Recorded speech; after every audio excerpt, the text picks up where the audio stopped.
So guys, today in this video I will teach you tense, which is very important. There are three types of tenses: present tense, past tense and future tense.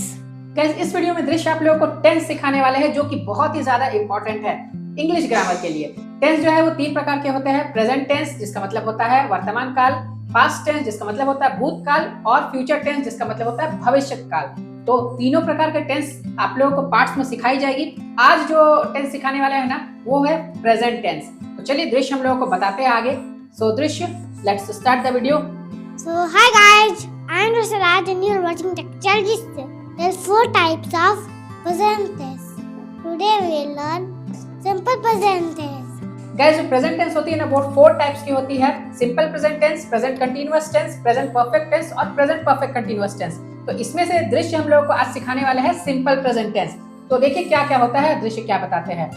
So guys, in this tense, तो Hindi sentence we will end that चाहे तीहे ते like वो खाना खाता है।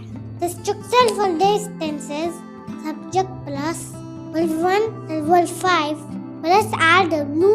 RW means remaining words. Guys simple present tense को पहचानने का तरीका क्या होता है, उसमें हिंदी सेंटेंस के लास्ट में ता है, ती है, ते है रहेगा। जैसे वह खाना खाता है तो उसमें लास्ट में ता है, तो इसका मतलब ये सिंपल प्रेजेंट टेंस के अंतर्गत आ जाता है। अब इसकी स्ट्रक्चर जो है ना वो क्या होती है, सब्जेक्ट प्लस वर्ब 1 और वर्ब 5 प्लस RW। कोई भी टेंस रहे वो स्ट्रक्चर के अनुसार ही बनती है। सब्जेक्ट का मतलब हो गया ना, जो नाउन या प्रोनाउन होते हैं उसे सब्जेक्ट कहा जाता है। जैसे मान लीजिए कि I, we, you, they, he, she, it या फिर किसी का भी नाम हो गया, राम, राज, रोहन, स्नेहा, कुछ भी नाम हो गया, वो हो गया आपका सब्जेक्ट। और वर्ब जो है आपने पिछले क्लास में पढ़ा था कि वर्ब क्या होता है। जैसे वर्ब 1 से वर्ब 5 तक आप लोगों को बताया गया था, तो वो वर्ब्स हो गए। तो वो वर्ब आपको यहाँ पर लगाना है, वर्ब 1 या वर्ब 5 लगाना है। और जो प्लस RW है ना वो हो गया रिमेनिंग वर्ड। जो बचे हुए शब्द लास्ट में बच जाते हैं ना वो रिमेनिंग वर्ड कहलाते हैं। जैसे मान लीजिए कि लिखा हुआ है शाम को वो खाना खाता है, तो शाम को जो है वो एक बचा हुआ शब्द है, तो इसीलिए उसको हम लोग लास्ट में लिख देते हैं रिमेनिंग वर्ड के जगह पर। अब जैसे किसी भी सेंटेंस को फ्रेम करेंगे तो वो कैसे फ्रेम होगी। Suppose for example मैं खाना खाता हूँ, तो English will be I eat food.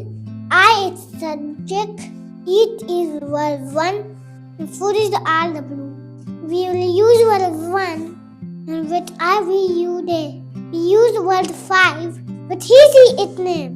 Guys दृश्य ने आप लोगों को एग्जांपल दिया मैं खाना खाता हूँ, तो इसमें ता हूँ जो है ये क्या है, ये आपका सिंपल प्रेजेंट टेंस के अंतर्गत आ जाता है। अब देखिए इसमें स्ट्रक्चर जो है वो क्या है, सब्जेक्ट प्लस वर्ब 1 और वर्ब 5 प्लस RW। तो जो सबसे पहले सब्जेक्ट हम लोग लेंगे, सब्जेक्ट क्या है, मैं। तो मैं की इंग्लिश क्या होती है, आई। तो सबसे पहले आई लिखेंगे, आई। उसके बाद फिर वर्ब 1 या वर्ब 5 दोनों में से कोई एक लिखेंगे, तो आई के साथ हम लोग वर्ब 1 का इस्तेमाल करते हैं, तो ईट। तो आई ईट, और जो रिमेनिंग वर्ड बच जा रहा है वो क्या है, वो खाना यानी फूड।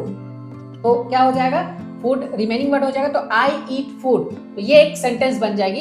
अब देखिए आपके मन में ये क्वेश्चन आ रहा होगा कि वर्ब 1 कब इस्तेमाल करेंगे, वर्ब 5 कब इस्तेमाल करेंगे। तो देखिए जब भी आपकी सब्जेक्ट जो है वो ही, शी, इट या फिर किसी का भी नाम होता है तो वो उसके साथ आप यूज कर लेंगे वर्ब 5। और अगर आपका सब्जेक्ट जो है वो है आई, वी, यू, दे, तो आप उसके साथ वर्ब 1 का इस्तेमाल करेंगे। एक और एग्जांपल मैं आप लोग अपनी तरफ से दे देता हूँ। वह गाना गाता है, तो ता है लास्ट में है, तो इसीलिए ये सिंपल प्रेजेंट टेंस के अंतर्गत आ जाता है। अब देखिए इसमें वह जो है आपका सब्जेक्ट, तो उसकी इंग्लिश क्या होती है, अगर लड़की रहती तो उसकी इंग्लिश होती शी, लेकिन यहाँ पर लड़का है तो इसीलिए ही। तो ही, और उसके बाद फिर गाना गाता है, तो गाना गाने का इंग्लिश क्या होता है, सिंग। तो ही है, ही के साथ हम लोग वर्ब 5 का इस्तेमाल करेंगे, तो ही सिंग्स, ना कि सिंग। सिंग नहीं लिखेंगे क्योंकि वर्ब 1 नहीं लगेगा, वर्ब 5 लगेगी। और उसके बाद जो रिमेनिंग वर्ड बच जाती है वो हो गई आपकी सॉन्ग। गाना गाती है तो गाना जो है वो आपकी रिमेनिंग वर्ड हो गई, तो सॉन्ग, तो ही सिंग्स सॉन्ग। तो ये हो गई करेक्ट इंग्लिश इसकी। So guys, first these examples on the screen and practice these questions. So we'll meet again. I love you. Bye bye.